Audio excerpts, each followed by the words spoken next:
Rectificador trifásico de media onda, sin puente rectificador, formado por 3 diodos rectificadores, uno a cada línea de las fases.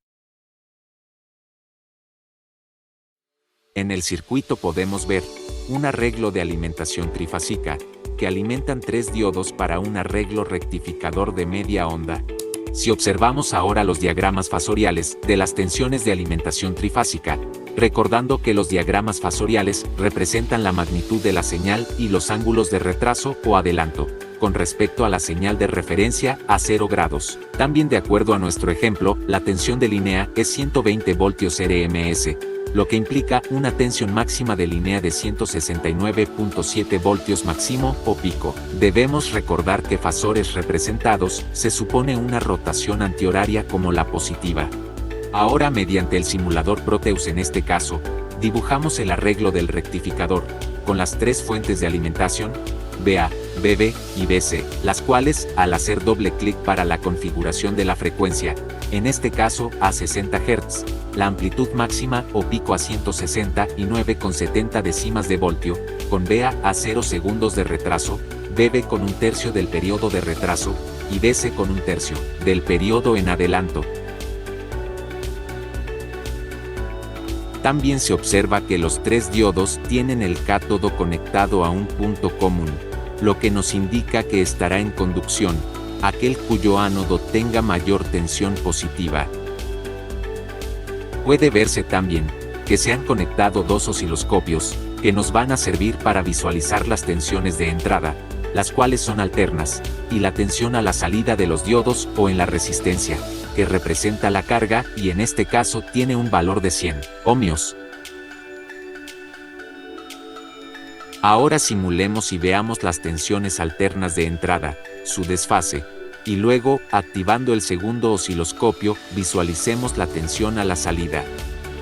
Solo con un osciloscopio a la vista, en este caso el de las entradas, cada tensión alterna de entrada está conectado a un canal del osciloscopio, el canal A para la tensión BA, y así sucesivamente. En este momento, se activó solo el canal del BA, y se logra ver un ciclo y medio. Se ajustó la perilla del horizontal a 1 milisegundos por división, con lo que nuestro periodo correspondiente a 16 milisegundos se visualiza en aproximadamente 16 divisiones. Luego se activó el canal B. Nótese que se ve que la señal cruza por 0 luego del 90 grados, y mucho antes del 180 grados de la señal BA, realmente son 120 grados, o lo que es lo mismo, a 5 segundos y algo. De igual manera, se activa el canal BC, y notamos que la señal hace su cruce 240 grados después de la BA, o lo que es lo mismo, ligeramente después de 11 segundos. También pueden observarse los ángulos donde se cruzan las tensiones de entrada.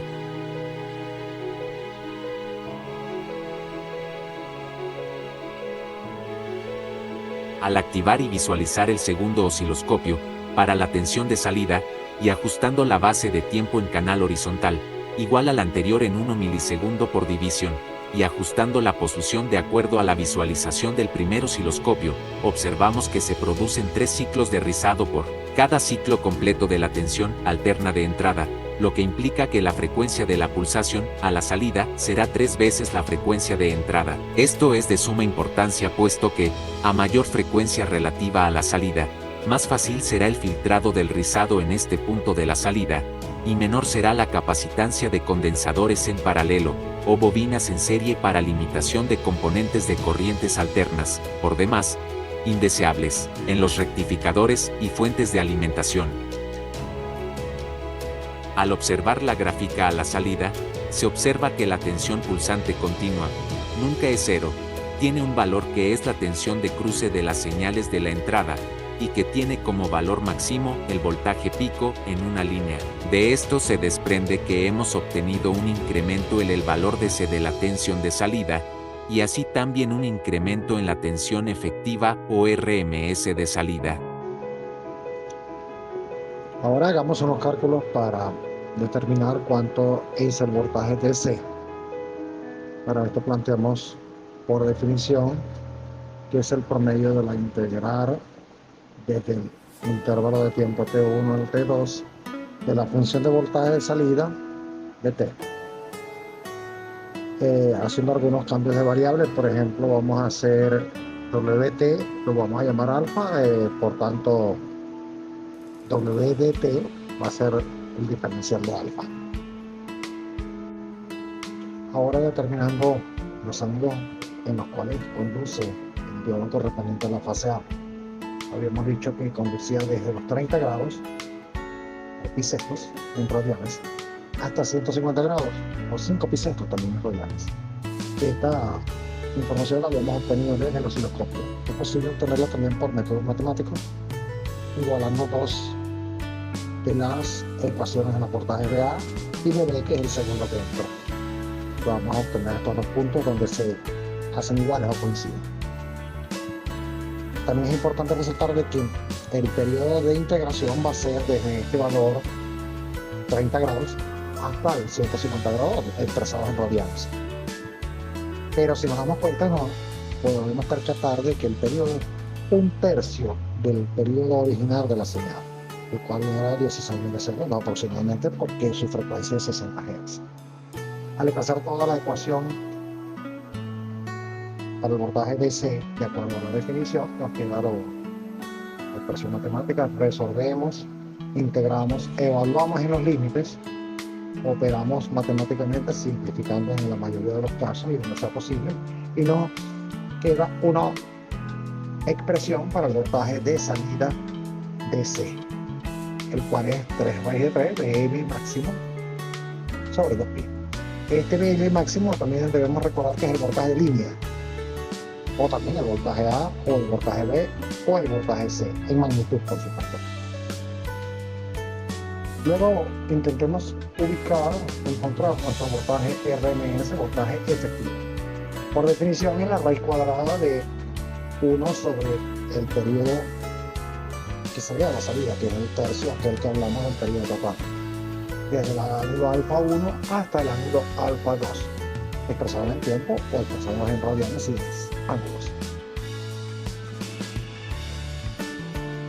Ahora, al sustituir para encontrar el voltaje efectivo RMS, nos queda la raíz cuadrada de toda una expresión, la cual es 1 sobre el periodo presentado a la salida.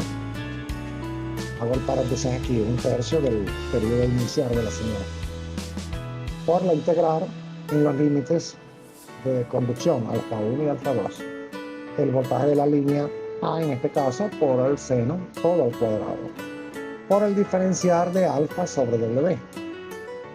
En este punto hago una acotación. Recuerden que hicimos un cambio de variable de WT igual a alfa y hicimos el despeje de cuánto es el diferencial. Empezamos a resolver. Nos queda un seno cuadrado dentro de la integral, la cual vamos a sustituir haciendo uso de una identidad trigonométrica para que nos quede funciones algebraicas y del coseno de manera sencilla, de manera directa. Ahora nos queda toda una expresión y en la integral nos queda la integral de 1 menos coseno de 2 alfa. Entonces que ya en este punto es fácil de integrar, puesto que ya no está el seno del cuadrado. Resolvemos tal como se muestra en la imagen. Resolvemos la integral, evaluamos en los límites, operamos todo lo que sea posible, simplificamos, sustituimos los datos, obteniendo una ecuación final para el voltaje RMS o efectivo, dada por voltaje de línea al máximo entre raíz de 2, la raíz cuadrada de, entre paréntesis, 1 más 3 raíz de 3 sobre 4pi, cierro paréntesis.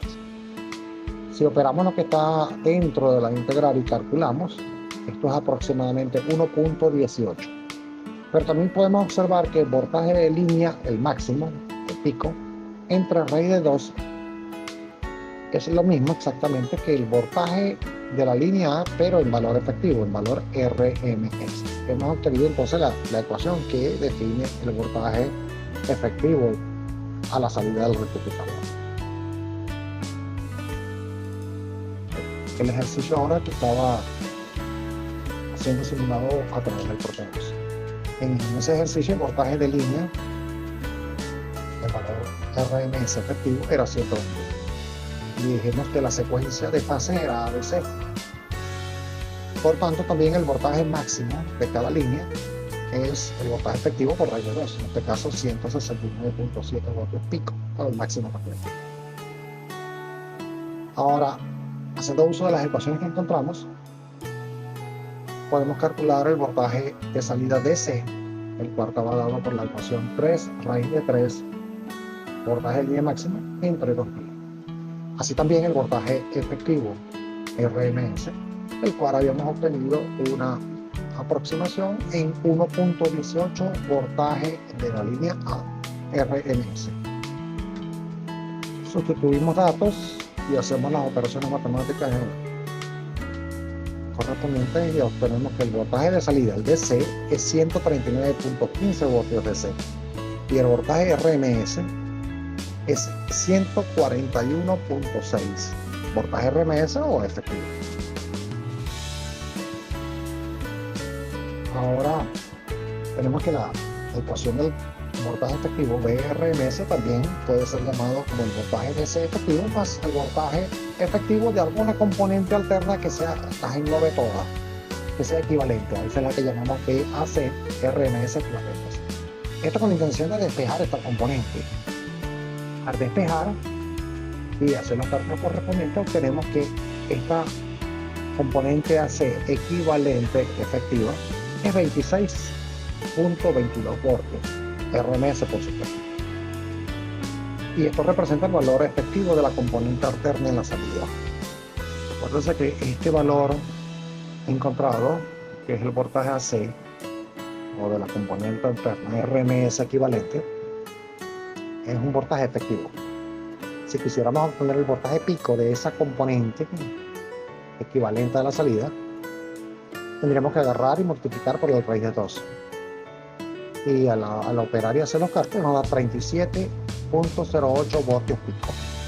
Esto significa que desde el valor DC la tensión va a estar subiendo 37.8 voltios hacia arriba y va a estar bajando la misma cantidad, 37.8 voltios hacia abajo aproximadamente.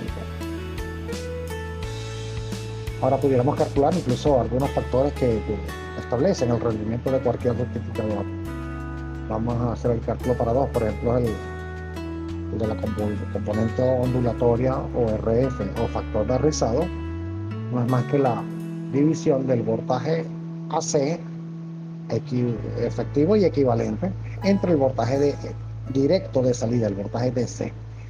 Al hacer los cálculos correspondientes, sustituir nos da 0.18. También podemos obtener el factor de forma, que está definido como el voltaje RMS total entre el voltaje de salida DC. Al hacer los cálculos y sustituir nos da 1.01. Este valor, mientras más aproximado sea al 1, es mejor para el rectificador. Nos indica que el rectificador está haciendo una mejor operación. Lo ideal es que sería 1, que es cuando el voltaje directo no oscila y su voltaje RMS es el mismo exactamente, caso de una batería, por ejemplo. Por último, si hiciéramos alguna comparación contra rectificadores del tipo monofásico, bien sea de los de onda completa o de media onda, nos daríamos cuenta que este factor de forma se acerca más al 1, a la unidad, que en aquellos casos, y que el factor de rizado es más bajo. Eso nos indica que este tipo de rectificadores trifásicos, aún en media onda, tienen mejor rendimiento que los rectificadores monofásicos, bien sea en onda completa o en media onda. Gracias por su atención.